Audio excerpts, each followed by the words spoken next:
தமிழ்நாட்டில் நிறைய பேத்துக்கு பிடிக்கும். தளபதி விஜய் என்பது வெறும் பெயர் மட்டும் அல்ல, தமிழ்நாட்டில் இருக்கக்கூடிய 1 கோடி மக்களின் உயிர். கரூர் இன்சிடென்ட்க்கு அப்புறம் பயங்கரமாக மனசு உடஞ்சிட்டார். நமக்கு தடைகள் போடுவாங்க, இதெல்லாம் ஒரு சாதாரண ஒரு விஷயம்தான். விஜயகாந்த் அண்ணன் பார்க்காத தடையா? பட் இந்த மாதிரி ஒரு ட்ராஜடி நடக்கும் நாங்கள் எதிர்பார்க்கவே இல்லை. என்னாலேயே ஒரு 15 நாளுக்கு அப்புறம் தான் அதுலேருந்து வெளிவர முடிஞ்சது. ஸோ இந்த அரசியலோட ஆடு புலி ஆட்டம், இந்த அரசியலோட விளையாட்டுலாம் எங்களுக்கு கொஞ்சம் புதுசு தான். அதுக்காக வீக்குன்னு நினைச்சிட வேண்டாம். இதை விட வேகமா, புத்திசாலித்தனமா, பாதுகாப்பா கண்டிப்பா வருவாரு. எங்களுக்கு எதை பத்தியும் கவலையே கிடையாது. எங்களுக்கு அந்த 41 உயிர், அதுக்கு ஒரு நீதி வேணும். பலமான அடி அடிச்சிருக்காங்க. இதுக்கு முன்னாடி நிறைய அரசியல் ரீதியா படுகொலைகள் நடந்திருக்கு, கூட்டம் கும்பல்ல நிறைய நடந்திருக்கு. இப்ப பேச முடியாது, இந்த படத்தோட ப்ரமோஷன் நீங்க கேட்டனால பேசிட்டு. விஜய் மீது மக்கள் பெரும் நம்பிக்கையும் ஆதரவும் வைத்திருக்காங்க. மாற்றம் வேணும்னு நினைக்கிறவங்க எங்களுக்கு சொல்றாங்க, நான் நேரடியா பார்த்துருக்கேன். அந்த மக்களை ஏமாத்தாம எங்க அண்ணன் கண்டிப்பா வருவாரு. ஜெயமா நீதி ஆஹா வெல்லும் ஒரு தேதி ஆஹா என்னண்டதா பூச்சாண்டி அடக்காட்டாதே. ஆச்சி ராயல் குலோப் ஜாமுன் பேக்ஸ், 1 வாங்கினால் 1 இலவசம். குமுதம் வியூவர்ஸ்க்கு வணக்கம். நான் திவ்யா ஸ்ரீனிவாசன். இன்னைக்கு நம்ம கூட வந்து பார்த்தீங்கன்னா ராம் அப்துல்லா ஆண்டனி படத்தில் வந்து இருக்கக்கூடிய பூவையார் அண்ட் சவுந்தரராஜன் அண்ணா வந்து நம்ம கூட ஜாயின் பண்ணியிருக்காங்க. வணக்கம், 2 பேரும் எப்படி இருக்கீங்க? சூப்பரா இருக்கும். ரொம்ப நல்லா இருக்கேம்மா. ரொம்ப நல்லா இருக்கீங்க. நீங்க எப்படி இருக்கீங்க? நானும் ரொம்ப நல்லா இருக்கேன். ஆக்சுவலி ட்ரைலர் பார்த்தேன் அண்ணா, வந்து இப்படி ஒரு ஜானரில் பூவையாரை பார்க்கறதுக்கும் வந்து ரொம்ப சந்தோஷமா இருக்கு. உங்களை அந்த மாதிரி ஒரு கேரக்டர்ல பார்க்கறதுக்குமே வந்து ரொம்ப சந்தோஷமா இருக்கு அப்படின்னு சொல்லலாம். இந்த படம் எப்படி, இந்த கேரக்டர் எப்படி சூஸ் பண்ணீங்கன்னா, இந்த படம் நான் பண்றேன் இது அப்படின்னு? நான் சூஸ் பண்ணல, முடிவு. அதாவது ரொம்ப நாளாக நல்ல படம் பண்ணணுன்ட்டு வெயிட் பண்ணிட்டு இருந்த டைம் அது. 2019க்கு அப்புறம் ஜெகமே தந்திரத்துக்கு அப்புறம் நான் டிசைட் பண்ணியிருந்தேன், இம்பார்ட்டன்ட் ரோல் மட்டும்தான் பண்ணணும். ஒன்று படத்தோட கதாநாயகனாக பண்ணணும், இல்லை எதிர்நாயகன் வில்லனாக பண்ணணுன்ட்டு தான் இருந்தேன். அப்போது அதுக்கப்புறம் பார்த்தீங்கன்னா இந்த 5 வருஷத்தில் வந்து 5-6 வருஷத்தில் 4 படம் தான் நடிச்சிருக்கேன். துடிக்கும் கரங்கள் நானும் விமல் அண்ணாவும் பண்ணோம், அது ஒரு செகண்ட் லீடு. அப்புறம் வந்து ரெய்டுன்னு ஒரு படம் பண்ணேன், விக்ரம் பிரபு ஹீரோ, நான் வில்லனாக பண்ணியிருந்தேன். அப்புறம் வந்து ஒரு மலையாள படம், அதில் ஒரு ஹீரோவாக பண்ணியிருந்தேன். இந்த படம் கமிட் ஆனதுக்கு காரணம் இந்த படத்தோட டைரக்டர் ஜெயவேல். அவர் வந்து என்கிட்ட அப்ரோச் பண்ணும்போது அவர் பேசின விதம், அவர் சொன்ன கதையில் வந்து ஒரு சோசியலி ஒரு ரெஸ்பான்சிபிளான ஒரு கண்டென்ட், அது எனக்கு ரொம்ப பிடிச்சிருந்தது. அந்த 5 வருஷத்துல நிறைய கதைகள் கேட்டிருப்பீங்க இல்லையா? ஏன் எதுவுமே வந்து நாம் சரி ஓகே பண்ணலாம் அப்படின்ற அந்த ஒரு இது வரல? இல்லை அப்படிலாம் வந்துச்சு. ஆனால் இது எனக்கு என்னன்னா, இது சினிமாங்கிறது வியாபாரம். ஒரு 3 கோடி 4 கோடி 5 கோடி அந்த மாதிரி பட்ஜெட்ல போட்டு எடுத்தாதான் அந்த கதைகள். இப்ப கதைகள் இருக்கு, இப்ப கூட ரெடியா இருக்கு. பட் எனக்கு இன்வெஸ்ட் பண்றதுக்கு ஒரு ப்ரொடியூசர் வேணும்ல. சரி, நம்ம கிட்ட இருக்க குறைகளையும் நம்ம ஒத்துக்கிட்டு தான் ஆகணும். ஏன்னா இது வியாபாரம். ஒரு ப்ரொடியூசருக்கு 5 கோடி போட்டாருன்னா அட்லீஸ்ட் 5 கோடியாவது திருப்பி கிடைக்கணும். நான் இதுக்கு முன்னாடி ரன் ஆகிறதுக்கான ஸ்பேஸ் இருக்கணும். ஆமா, அப்போ படத்துக்கு இப்ப மக்கள் வர்றதே ரொம்ப கம்மியாயிடுச்சு. ரொம்ப வேதனையான ஒரு விஷயம். அதுவும் இந்த கொரோனா காலகட்டத்துக்கு அப்புறம் நிறைய பேர் ஓடிடிலே பார்த்துக்கோன்ற முடிவு எடுத்துட்டாங்க. ஒன்று. 2வது, இப்போ இன்ஸ்டாகிராமில் எல்லார் பார்வையாளர்களுமே நடிகர்கள் ஆயிட்டாங்க. கணவன் மனைவி எல்லாமே நடிகர்கள் ஆயிட்டாங்க. இப்போ குழந்தைகள் முதற்கொண்டு நடிக்க ஆரம்பிச்சிட்டாங்க. அவங்களுக்கு ஒரு பெரிய ஃபாலோவர்ஸ் வச்சுக்கிறாங்க.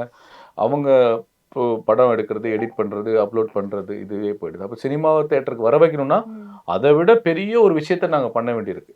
கண்டிப்பா. பூவையார் அவர்களை வந்து ஒரு டெலிவிஷன்ல பார்த்துட்டு, நடுவுல வந்து நம்ம தளபதி அவர்கள் கூட பார்த்துட்டு, அதுக்கப்புறம் சில படங்கள்ல வந்து நிறைய ரோல்ஸ் பண்ணியிருந்தீங்க. பட் கதையின் நாயகனா வந்து பூவையாரை பார்க்கும்போது எங்க எல்லாருக்கும் சின்ன வயசுல இருந்தே பூவையாரை பார்த்து நம்ம வீட்டு பையன்பா அந்த ஒரு ஃபீல் எப்பவுமே இருக்கும். இப்ப கதையின் நாயகனா பார்க்கும்போது டு பி ஆனஸ்ட் உண்மையா மனசார ஒரு சந்தோஷம் வந்து கிரியேட் ஆகுது. தேங்க்யூ ஸோ மச், ரொம்ப ரொம்ப நன்றி. ஆக்சுவலாக நீ சொன்ன மாதிரி எல்லாருமே என்கிட்ட என்ன சொல்கிறது, நீ பார்க்க என் பையன் மாதிரியே இருக்க. இன்னொருத்தன் என்ன சொல்லிங்கன்னா, நீ என் தம்பி மாதிரி இருக்க, என் அண்ணா மாதிரி இருக்க. அப்படி தான் நிறைய பேர் சொல்லியிருக்காங்க.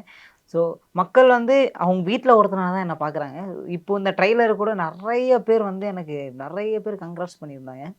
ஸோ அதில் எனக்கு ரொம்ப ரொம்ப பிடிச்சது, ரொம்ப சந்தோஷப்பட்டது என்னென்னா, நான் சூப்பர் சிங்கர் பண்ணிட்டு இருக்கும்போது அபிநயா அக்கா ஒருத்தவங்க ட்ரெயின் பண்ணாங்க. ஸோ அது Okay. எல்லாருக்குமே Yes, தெரியும். நம்ம நிறைய பார்த்திருக்கோம் அவங்கள. பார்த்துருக்கீங்க. அபிநயா அக்கா அவங்க வந்து அபிநயா அக்கா சண்பராஜனும் ஏதோ ஒரு மாலுக்கு சும்மா போயிருக்காங்க. அங்கே வந்து என்னோட ட்ரைலர் பார்த்துட்டு என்னோட வீடியோ எடுத்து ஸ்டோரி போட்டிருந்தாங்க. ஐயோ அதுதான் எனக்கு இன்ன வரைக்கும் ஒரு பெரிய சந்தோஷம். இன்டர்வியூ அட்டன் பண்ணுறோம், அதெல்லாம் எனக்கு ப்ரௌட் மூமெண்ட்டாக தெரியல. எனக்கு அதுதான் ரொம்ப ரொம்ப சந்தோஷமா இருக்கு. ஏன் அப்படின்னா அவங்க தான் நான் வளரணும்னு நினச்சவங்க. எனக்கு ஆரம்ப ஆரம்ப காலகட்டத்துல காலகட்டத்தில் வளரணும்னு நினச்சவங்க அவங்க தான். ஸோ அதெல்லாம் சொல்லும்போது ரொம்ப ரொம்ப சந்தோஷமா இருக்கு. அதை தாண்டி ஆம், ஒரு டைட்டிலுக்கு முன்னாடி நம்ம பேர் வர்றது வந்து ரொம்ப ரொம்ப கஷ்டம். நிறைய பேருடைய ஏக்கம் அதுதான், நடிகர்களோட கனவு அதுதான். அது வந்து டைட்டிலுக்கு முன்னாடி நம்ம பேர் வர்றது ரொம்ப ரொம்ப கஷ்டம். அதில் வந்து கப்பீஸ் பூவையாரின் ராம் அப்துல் ஆண்டனியும் போது ரொம்ப ரொம்ப ரொம்ப சந்தோஷமா இருக்கு. ஸோ அது கடவுளோட கிஃப்ட்னு சொல்லலாம். கடவுளுக்கு அப்புறம் இன்னொருத்தர் என்ன தேங்க்ஸ் சொல்லணும் அப்படின்னா நம்மளோட ஜெயவேலண்ணா தான். ஏன்னா இந்த கதை வந்து எங்களுக்கு 4 வருஷத்துக்கு முன்னாடி சொன்னது. ஓகே. அந்த 4 வருஷம் கேப்ல அவர் வேற யாரை வேணாலும் நடிக்க வச்சிருக்கலாம். ம். ஆனா நான் தான் வேணும்னா அவர் பிடிவாதம் பிடிச்சி நிறைய பேர்கிட்ட ஃபைட் பண்ணி நிறைய ஸ்ட்ரகிள்ஸ் அவர் பண்ணி நான் தான் வேணும்னு இப்போ இந்த படத்தை எடுத்து முடிச்சிருக்காரு. இதோட அவுட்புட்டும் பார்த்தோம், செம்மையாக வந்திருக்கு. ரொம்ப ரொம்ப தேங்க்ஸ் டு ஜெயவேல் அண்ணா. அதுக்கப்புறம் எங்களை நம்பி இவ்வளோ கோடி வந்து இன்வெஸ்ட் பண்ண எங்களுடைய ப்ரொடியூசர் சுரேஷ் அண்ணனுக்கு வந்து, அதாவது அன்னை வேளாங்கண்ணி ஸ்டூடியோ சுரேஷ் அண்ணாக்கு வந்து ஆம், இன்னும் சொல்ல போனால் ஜெயவேல் அண்ணனுக்கு எங்களோட டைரக்டருக்கு வந்து கதை மேலே நம்பிக்கை, ம். ப்ரொடியூசருக்கு வந்து ஜெயவேல் அண்ணா மேலே நம்பிக்கை. அவர் வந்து இது வரைக்கும் இவ்வளோ காசு போட்டிருக்கோம், ஒரு ஷூட்டிங் ஸ்பாட்டுக்கு வந்தது கிடையாது, என்ன பண்ணுறீங்கன்னு கேட்டது கிடையாது. எது பண்ணாலும் ஜெயவேல் நீங்கள் பண்ணுங்கள், நான் பார்த்துக்கிறேன் அப்படின்னு சொல்லிட்டு இப்போ இன்றைக்கி கூட அவர் வந்து வேளாங்கண்ணி கிளம்பி போயிருக்காரு, ஜெயவேல் ஜெயிக்கணும் அப்படின்னு சொல்லிட்டு. அவர் வந்து Okay. நான் இவ்வளோ இன்வெஸ்ட் பண்ணியிருக்கேன், எனக்கு இவ்வளோ வரணும்லாம் அவர் போல, ஜெயவேல் ஜெயிக்கணும் அப்படின்னு சொல்லிட்டு படம் போயிருக்கு. நல்லா ஓடணும்ன்றத தாண்டி அப்படி அவர் வெற்றி அவர் அடையணும் வெற்றி அப்படின்றது. ஏன் அப்படின்னா அவர் நிறைய கஷ்டப்பட்டிருக்காரு. இந்த படம் வந்து ஒரு பாதியில் வந்து நின்றுச்சு. எல்லாருமே அப்செட்டு. அண்ணன்லாம் ஒரு மாதிரி ரொம்ப கஷ்டத்துக்கு போயிட்டாரு. ஏன் அப்படின்னா இதுக்கப்புறம் அந்த படம் நடக்குமா அப்படின்றப்போ ஒரு கை வந்து எங்களை தூக்கி விட்டுச்சு அப்படின்னா அது எங்கள் சுரேஷ் அண்ணன் தான். அண்ணன் வந்து நிறைய வாட்டி சொல்லியிருப்பாரு, நமக்கு மேலே ஒருத்தர் இருந்தால் அவங்ககிட்ட கை தட்டி கொண்டாடணும், நம்மளுக்கு கீழே ஒருத்தர் இருந்தால் அவனுக்கு கை தூக்கணும், என்னென்ன கை கை கொடுத்து தூக்கி கை விடணும். கொடுத்து தூக்கணும் அப்படின்றதுல அவரும் ஒருத்தர். ஸோ அது ரொம்ப ரொம்ப சந்தோஷமா எல்லார் இருக்கு இந்த லைஃப்லயுமே ஸ்டேஜில். அப்படி ஒரு பர்சன்ஸ் வேணும் அப்படின்றது தான் வந்து கண்டிப்பா. அந்த மொமெண்ட்ல இல்ல எல்லாருமே பண்ணணும்னு சொல்றேன். கை நம்மளும் அந்த see, இது கை எதுக்காக கொடுத்துருக்காங்கன்னா, ம். இது நான் எல்லாருக்கிட்டையுமே சொல்லிட்டு இருக்கேன், தம்பிக்கே சொல்லி கொடுக்குறேன், எல்லாருக்குமே நான் சொல்லி கொடுக்குறேன். கை எதுக்காக கொடுத்துருக்காங்கன்னா, நமக்கு மேல ஒருத்தவங்க சாதிச்சு போறாங்கன்னா அவங்கள கை தட்டி அவங்கள வாழ்த்தணும். கண்டிப்பா. நமக்கு கீழே யாராவது கஷ்டப்படுறாங்கன்னா கையை கொடுத்து தூக்கி விடணும். கை என்றால் தமிழ்ல வந்து கொடு என்று அர்த்தம். Yes. இது எல்லாரும் பண்ணணும்னு நான் சொல்றேன். கண்டிப்பா. அப்படி பண்ணும்போது எல்லாருமே வாழ்க்கையில எல்லாருமே நல்ல நிலைமைக்கு வருவாங்க. ஏன்னா ஒரு வகுப்புல 40 பேருமே ஃபர்ஸ்ட் ரேங்க் எடுக்க மாட்டாங்க. கண்டிப்பா. லாஸ்ட் ரேங்க் எடுக்கிறவங்க ஃபர்ஸ்ட் ரேங்க் எடுக்கும். அந்த ஃபர்ஸ்ட் ரேங்க் எடுக்கிற பையன் நான் லாஸ்ட் ரேங்க் இருந்து 10 பேர் கை கொடுத்தானா அவன் ஜஸ்ட் பாஸ் ஆகிறவன் கொஞ்சம் மார்க் நல்லா வாங்குவான். Yes, கண்டிப்பா. இது மாதிரி தான் சுரேஷ் அண்ணா, ஜெயவேல் சார் எல்லாருமே. இவன் தம்பி சொன்னது உண்மைதான். ஏன்னா நாங்க வந்து பெருமையா பேசல. ம். ஏதாவது ஒரு ஹேண்ட்ஷேக்காக நம்ம இன்டர்வியூக்காக பேசுவோம். எங்க ப்ரொடியூசர் தான் எல்லாமே, எங்களுக்கு டைரக்டர் தான் எல்லாமே. பட் ரியாலிஸ்டிக் இந்த மூவில ரொம்ப ரொம்ப உண்மை. இதுவரையும் ஸ்பாட்டுக்கு வந்ததே கிடையாது. ஒரு முக்கியமான ஒரு உதாரணம் சொல்லுவேன். இந்த ஒரு கட்டத்துல இந்த படத்தை வந்து ஒரு பிரச்சனை பண்ணி மறுபடியும் ஸ்டாப் பண்ண ட்ரை பண்றாங்க. நாங்க முன்னாடி டீட்டெயிலா பேச start- முடியாது. ஏற்கனவே முன்னாடி நின்னு போன படத்தை ஸ்டார்ட் மறுபடியும் பண்ணி போறோம், மறுபடியும் நிறுத்த ஒருத்தவங்க ட்ரை பண்றாங்க. அப்போ பிரச்சனை வரும்போது கண் கலங்கி நிக்கிறாரு ப்ரொடியூசர். எனக்குன்னா கோவம், சரியான கோவம். அந்த பக்கம் டைரக்டர் கண் கலங்கி நிற்கிறாரு, இந்த பக்கம் ப்ரொடியூசர் கண் கலங்கி நிற்கிறாரு. அங்கே ஒரு நீதி நமக்கு வர வேண்டிய இடத்துல நீதி வரல. அப்படியே நான் என்னெல்லாம் எதுவும் பேச முடியாது. பிகாஸ் நான் அதுக்கான உரிமையான ஆள் கிடையாது. உரிமையான ஆள் ப்ரொடியூசர் மட்டும். producer. கண் கலங்கி நின்றுட்டு எனக்கு பணமே போனாலும் பரவாயில்ல, நான் மறுபடியும் நான் வந்து பணம் போட்டு எடுப்பேன், ஜெயவேல் ஜெயிக்கணும் அப்படின்னு. எனக்கு ஆச்சரியமா இருந்தது, இப்படிப்பட்ட ஒரு மனிதனா. காரணம் என்னன்னா 8 வருஷமா அவரை பார்த்துருக்காரு ஜெயவேல் இயக்குனர் வந்து. ஏன்னா ஜெயவேல் சார் வந்து ஒரு சினிமா பின்புலம் இல்லாத ஒரு ஆள். ஒரு திருவள்ளூர்ல ஒரு வெல்டர், ஒரு கடின உழைப்பாளி Okay. வெல்டர். அவருக்கு சினிமாவுக்கு எந்த சம்பந்தம் கிடையாது. ஆனா Assistant- அவர் மேல ஒரு இவ்ளோ ட்ரஸ்ட் வச்சு ஒரு அது விஷயம். காரணம் என்னன்னா அந்த நேர்மை, அந்த கடின உழைப்பு, தொடர் ஓட்டம். தொடர்ந்து ஒருத்தன் நேர்மையாவே எவ்வளவு வறுமை வந்தாலும் எவ்வளவு துன்பம் வந்தாலும் ஒருத்தன் நேர்மையா உழைச்சிட்டே இருக்க முடியுமா அப்படின்றதுக்கு அவர் எடுத்துக்காட்டா அதை சுரேஷ் சார் பார்த்துருக்காரு, என்கிட்ட சொன்னாரு. உண்மை. இன்னைக்கும் சரி, இன்னைக்கு கூட நாங்க வந்து இன்னைக்கு இந்த இத்தனை இன்டர்வியூ போகணும் அப்படின்னு சொல்லும்போது நான் சொன்னேன், ஒரு இன்னோவா எடுத்துருங்க, மழைக்காலம், ம். 3 கார்ல போறத விட எல்லாரும் ஒத்த கார்ல போயிடுவோம், மொத்தமா போயிடலாம் அப்படின்னு சொல்லிட்டு நாங்க பிளான் பண்ணும்போது சரின்னு சொன்னாரு. அடுத்த நாள் காலைல பார்த்தா எனக்கும் இவருக்கு மட்டும் கார் வருது, இவருக்கு தம்பி கார் எடுக்கணும், ஏன் டிரைவர் இல்லை. அப்போ அவர் எங்கன்னு கேட்டா நான் வந்துடும், டைரக்டா வந்துடும், கார்ல வந்துடும். பார்த்தா ஆட்டோல வர்றாரு. ப்ரொடியூசரோட காசு எல்லாமே அவர்கிட்ட தான் இருக்கு. அவர் நினைச்சிருந்தா ஒரு வந்திருக்கலாம். கார் எடுத்து வந்திருக்கலாம், டாக்ஸி புக் பண்ணிட்டு ம். வந்திருக்கலாம். அப்போ கூட ஆட்டோல வர்றாரு. காரணம் கேட்டா என்னன்னா, இல்ல கொஞ்சம் மிச்சம் பண்ணிக்கலாம், தெரிஞ்ச ஆட்டோ அப்படின்னு சொல்லிட்டு. ஓகே. இந்த மாதிரி ஒரு ப்ரொடியூசர்ஸ் கிடைக்கிறது தான் இப்போ ரொம்ப கஷ்டம்னு நினைக்கிறேன். அதுதான் சொல்றேன், இந்த மாதிரி டைரக்டருக்கு அந்த மாதிரி ப்ரொடியூசர் Producer கிடைச்சது கிடைக்கிறது. உண்மையிலே இது பிளெஸிங்ஸ். 2 பேரும் எந்த அளவுக்கு ஒரு தளபதி ஃபேன் அப்படின்றதெல்லாம் தெரிஞ்சது. ஆனா படத்துலயும் ஒரு ரெஃபரன்ஸ், ஒரு ஷாட் இருந்தது. பின்னாடி வந்து வசீகரா தளபதின்னு நினைக்கிறேன். பின்னாடி 2 பீஸ்ட் தளபதி அவர்களோட போஸ்டர் இருந்தது. இவ்வளவு டீட்டெயிலா பாத்தீங்களா? ஆமா. அந்த அந்த நான் வர டக்குன்னு எங்கேயோ ஏன்னா எனக்கும் தளபதி அவர்கள் கண்டிப்பா பிடிக்கும். டக்குன்னு உங்களுக்கு பார்க்கும்போது மட்டும் இல்லைங்க, எல்லாருக்கும். உங்களுக்கு மட்டும் இல்லைங்க, தமிழ்நாட்டுல நிறைய பேத்துக்கு பிடிக்கும். தளபதி விஜய் என்பது வெறும் பெயர் மட்டும் அல்ல, தமிழ்நாட்டில் இருக்கக்கூடிய 1 கோடி மக்களின் உயிர். கண்டிப்பா. அதனால தான் அந்த ஃப்ரேம் பார்த்தோன்னே எனக்கு டக்குன்னு பாஸ் பண்ணி எந்த படத்தோட போஸ்டர் அப்படின்னு நான் வந்து பார்த்துட்டு இருந்தேன். அதுல வந்து வசீகரா போஸ்டர் இருந்தது, 2 பக்கம் பீஸ்ட் இருந்தது. படத்துல அந்த மாதிரி ஏதாவது ரெஃபரன்சஸ் இருக்கா தளபதியோடது? இந்த கேள்வியை நீங்க டைரக்டர் கிட்ட கேட்கணும். சோ Actually, எனக்கு படம் பார்த்து நான் சொல்றேன் என்னன்னா, இதுல வந்து அண்ணன் வந்து முன்னாடி சைலண்டா தான் இருக்கணும். அப்படி அதுல படத்தை அது நாங்க ட்ரைலர்லயே காமிச்சிருப்போம். ம். அது ரெஃபரன்ஸ் என்னன்னா, சைலண்டான நேர்மையான ஒரு அதிகாரி. ஸோ ஒரு எப்படி இதுக்கு சொல்றது, மேல போனா கதை வந்துரும். கதை பேசாம. வந்து- அது சொல்றேன், சைலண்டான நேர்மையான அதிகாரியோட ரோல் மாடல், அவ்வளவுதான், வேற எதுவும் சொல்ல முடியாது. இதுவே போதுமே எங்களுக்கு அப்படின்ற மாதிரி தான் இருக்கு. மேபி நான் சார் கிட்ட டைரக்டர்கிட்டையும் கேட்டேன் நான். அதாவது ஏன் நான் கேட்டேன்னா எனக்கு சந்தோஷம், சூப்பர். நான் எங்க அண்ணன் விஜய் ம். அவரோட ரசிகர் அப்படின்போது நான் அது கேள்வியெல்லாம் கேட்கல, எதுக்காகன்னு ஒரு கியூரியாசிட்டி இருந்தது. ம். தம்பி சொன்ன ஆன்சர் தான் சொன்னாரு. பொதுவா நான் சின்ன வயசுல நாங்க எம்ஜிஆர் போட்டோ ஒட்டுவோம் சார், சிவாஜி ஆமா. போட்டோ வச்சிருப்போம். ஒரு போலீஸ் ஸ்டேஷன் அப்படின்னா மகாத்மா காந்தி போட்டோ, அண்ணல் அம்பேத்கர் ம். போட்டோ, சுபாஷ் சந்திர போஸ் போட்டோலாம் இருக்கும். ஸோ நாங்கள் ஒரு ஆர்ட் செட் ப்ராப்பர்ட்டிக்கு பண்ணும்போது அந்த கேரக்டரோட அந்த ரெஃபரன்ஸாக நாங்கள் ஏதாவது ஒன்று பண்ணுவோம் சார். நான் இது எழுதும் போதே நான் பண்ணிட்டேன், ஓகே. ரைட்டிங்லயே இருந்திருக்காரு. ரைட்டப்லேயே நான் பண்ணிட்டேன். இது ஓகே. விஜய் சார் இருந்தால் நல்லா இருக்கும், இல்லை விஜயகாந்த் சார், விஜயகாந்த் அந்த மாதிரி தான் அவர் மைண்டில் இருந்திருக்கு. ஓகே. ஆனால் விஜயகாந்த் சார் வந்து கொஞ்சம் சைலண்டான ஆள் கிடையாது, அவர் ம். ஸ்ட்ராங்கான ஒரு ஆள். அப்போ விஜய் சார் சைலண்டாக இருப்பார், ஆனால் நேர்மையாக இருப்பாருன்றத வார்த்தையை மென்ஷன் எனக்கு ரொம்ப ஹாப்பி. நம்ம கொஞ்சம் சொன்னோன்னு வச்சுக்கலாம், அது நம்ம இப்போ நம்ம சொன்னால் இப்போ எல்லாரும் என்ன நினைப்பாங்க, சவுந்தர் சொல்லி தான் இது நடந்திருக்குன்னு சொல்லிட்டு போவாங்க. அதெல்லாம் இல்லை. டிவிகேல என்ன மாதிரி ப்ராப்ளம்ஸ் போயிட்டு இருக்கு, தளபதி அவர்கள் நிறைய பிரச்சனைகளை ஃபேஸ் பண்ணிக்கிட்டு இருக்காரு அப்படின்றது இருக்கு. பட் இன்னும் அவர் கரூர் மக்களை சந்திக்கிறதுக்கான நிறைய தடைகள் இருக்கு அப்படின்றப்ப சென்னையிலேயே வந்து மீட் பண்ண போறாரு அப்படின்ற ஒரு டாக் போயிட்டு இருக்கு. அதை பத்தி ஏதாவது? கட்சி ஆரம்பிச்சதுலேருந்து எங்கள் தலைவர் விஜய் அண்ணா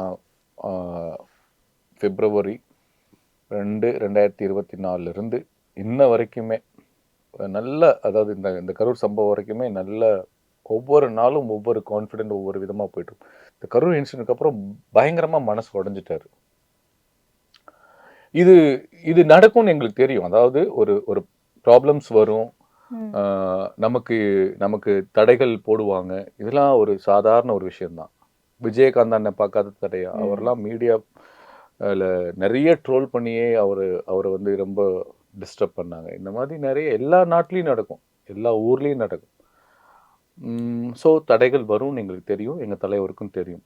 பட் இந்த மாதிரி ஒரு ட்ராஜடி நடக்கும்னு நாங்கள் எதிர்பார்க்கவே இல்லை.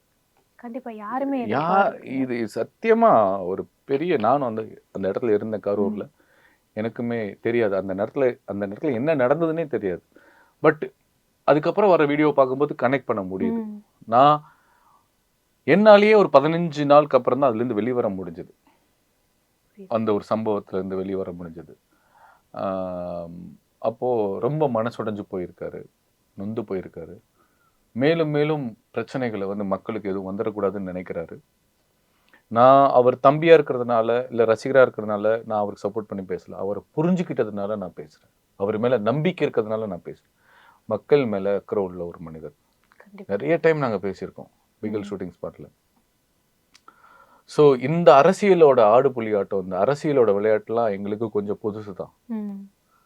அதுக்காக வீக்குன்னு நினச்சிட வேண்டாம். திரும்ப இதை விட வேகமாக புத்திசாலித்தனமா பாதுகாப்பா கண்டிப்பா வருவாரு. நீங்க என்ன வேணா விமர்சனம் பண்ணுங்க, பாராட்டுங்க, திட்டுங்க, ட்ரோல் பண்ணுங்க. எங்களுக்கு எதை பத்தியும் கவலையே கிடையாது. எங்களுக்கு அந்த 41 உயிர், அதுக்கு ஒரு நீதி வேணும், கரெக்டான ஒரு நீதி வேணும். அதுதான் அவங்களுடைய இதுக்கு ஒரு ஒரு தர்மம். அப்பதான் அது ஜெயிக்கும். அப்போ அது அந்த மக்களுக்கான எல்லா விஷயத்திலும் அண்ணன் இருப்பாரு. அவங்க மட்டும் இல்லை, தமிழ்நாட்டில் ஒட்டுமொத்தமா இருக்க மக்களுக்கும் அண்ணன் பாதுகாப்பாகவும் வளர்ச்சிக்காகவும் கண்டிப்பா நிப்பாருன்றது என்னோட ஸ்ட்ராங்கான நம்பிக்கை. அதனால இந்த மாதிரி பிரச்சனைகள், இது அடின்னே சொல்லுவேன். அடி விழுந்து ஒரு ஒரு பலமான அடி அடிச்சிருக்காங்க. அதுல இருந்து ஒவ்வொரு தடவையும் தளபதி அவர்களுக்கு இது மாதிரி ஏதோ ஒரு விஷயம் சினிமால நடக்கும் போதும் சரி, அவர் பர்சனல் லைஃப்ல நடக்கும் திருப்பி கம்பேக் கொடுக்கும் போது வந்து அது ஒரு அதான் சொல்றேனே, வரும். உங்க கூஸ்பம்ஸ் ஆகுது, கண்டிப்பா வரும், வருவாரு. ஏன்னா மக்கள் ஆதரவு இருக்கு. இன்னைக்கு எல்லாம் முன்னாடி மாதிரி எல்லாம் கிடையாதுங்க. இதுக்கு முன்னாடி நிறைய அரசியல் ரீதியா படுகொலைகள் நடந்திருக்கு, கூட்டம் கும்பல்ல நிறைய நடந்திருக்கு. இப்ப பேச முடியாது, இது படத்தோட ப்ரமோஷன். நீங்க கேட்டனால பேசிட்டு இருக்கு. நம்ம 1 to 1 பேசிக்குவோம், நிறைய பேசிக்குவோம். ஸோ எங்க தளபதி தலைவர் மீது, விஜய் மீது மக்கள் பெரும் நம்பிக்கையும் ஆதரவும் வைத்திருக்காங்க. மாற்றம் வேணும்னு நினைக்கிறவங்க எங்களுக்கு சொல்றாங்க, நான் நேரடியா பார்த்துருக்கேன். அந்த மக்களை ஏமாத்தாம எங்க அண்ணன் கண்டிப்பா வருவாரு.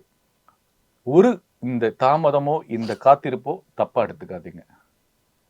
அவ்வளவுதான் நான் சொல்ல முடியும். ரொம்ப நன்றி. இந்த ப்ரமோஷன் நடுவில் இது கேட்டது வந்து கருத்தா வந்து என்ன இருக்கு அப்படின்றத தெரிஞ்சுக்கணும் அப்படின்றது தான். ஆனால் ராம் அப்துல்லா ஆண்டனி அப்படின்ற படத்துலையும் ஒரு நல்ல சமூக கருத்து. ஏன்னா இப்போ சின்ன பசங்க தான்ப்பா எல்லாமே பண்றாங்க, இப்போ நடக்கிற நிறைய கிரைம்ஸ் வந்து சின்ன பசங்களால தான் நடக்குது அப்படின்ற உண்மைதானங்க. ஏங்க கடந்த ஒரு வருஷமா எத்தனை கொலைகள், பெண்களுக்கு பாதுகாப்பு கிடையாது, போதைப் பொருள் சின்ன பசங்க யூஸ் பண்றாங்க. இன்னும் சொல்ல போனா நம்ம நிறைய பேர் இதெல்லாம் வந்து காவல்துறைக்கு தெரியாம நடந்திருக்குமா? கண்டிப்பா. ஏன் இந்த அரசாங்கம் வந்து அதை முறைப்படுத்த முடியல, அது கட்டுப்படுத்த முடியல? இவ்வளவு குற்றங்கள் வந்து ஏன் இருக்கு? அதுதான் இந்த படம் பேசுது. இந்த குழந்தைங்க கையில் ஏன் கத்தி வந்தது? இந்த அதிகாரம் துஷ்பிரயோகம் பண்ற அரசியல்வாதி யாரு? அதிகார துஷ்பிரயோகம் பண்ற போலீஸ் அதிகாரி யாரு? இது இந்த டைரக்டர் ஜெயவேல் மட்டும் கேட்க கூடாது, எல்லாருமே ஓட்டு போடுற எல்லாருமே கேட்கணும்னு நான் சொல்றேன். புரியுது. இந்த படம் அப்படி ஒரு இம்பாக்ட கண்டிப்பா கிரியேட் பண்ணும் அப்படின்ற நம்பிக்கை வந்து இருக்கு. ஏன்னா இந்த போர்ட்ரேயிங் இந்த மாதிரி காட்டினாதான் இப்படி ஒரு நடக்குதுன்ற ஒரு விஷயம், அதுக்கான தீர்வு இதுவா இருக்கும். இது நல்லது அப்படிங்க சொன்னீங்கன்னா, கெட்டதை காமிச்சா தானே நல்லது என்னன்னு சொல்ல முடியும். ஸோ இது முழுக்க ஒரு கற்பனை தான். இது ஒரு இயக்குனர்கள் வந்து இயக்குனர் வந்து ஒரு படம் எடுக்கும்போது தன்னுடைய வாழ்க்கையில பார்த்தது, ரசிச்சது, வாழ்வியல கற்பனையா வந்து படம் எடுப்பாங்க. பல இமோஷன்ஸ் இருக்கும், காதல் இருக்கும், அன்பு இருக்கும், நட்பு இருக்கும், வித்தியாசமான எமோஷன்ஸ்ல அவங்க கதை எழுதுவாங்க. ஆனா இந்த இயக்குனர் வந்து தன்னுடைய ஊரு திருவள்ளூர் மாவட்டத்துல செவ்வாப்பேட்டை மக்களை நேசிச்சு, அந்த மண்ணை நேசிச்சு, அது மட்டும் இல்லாம அவர் பார்த்து கோவப்பட்டு இந்த மக்களுக்காக நம்ம குரல் கேட்கணும், இந்த மக்களுக்காக நம்ம ஒரு கேள்வி கேட்கணும்னு நினைச்சு எழுதின கதை. முதல் படமே அப்படி ஒரு சங்கர் சார் மாதிரி, ஒரு முருகதாஸ் சார் மாதிரி எழுதுனது. It's amazing. அது ஆமா. ஏன்னா இது எகைன் வந்து நான் நம்புவேன், சினிமா வெறும் என்டர்டைன்மெண்ட் மட்டும் கிடையாது, மக்களுக்கு ஒரு நல்ல விஷயத்த சொல்லி கொடுக்கணும். வெள்ளிப்பானம் என்னிடத்தில் கொட்டி கிடக்கு, அடவெட்டி போய உன்னிடத்தில் என்ன இருக்கு, சத்தியத்தை பேசுகிற நெஞ்சம் இருக்கு, உத்தமனா நீ இருந்த மிசம் இருக்கு, சத்தியத்தை நம்பி லாபம் இல்ல தம்பி, நிச்சயமா நீதி வெல்லும் ஒரு தேதி, என்னாண்டதா பூச்சாண்டி அடக்காட்டாதே. ஆச்சி ராயல் குலோப் ஜாமுன் பேக்ஸ், 1 வாங்கினால் 1 இலவசம்.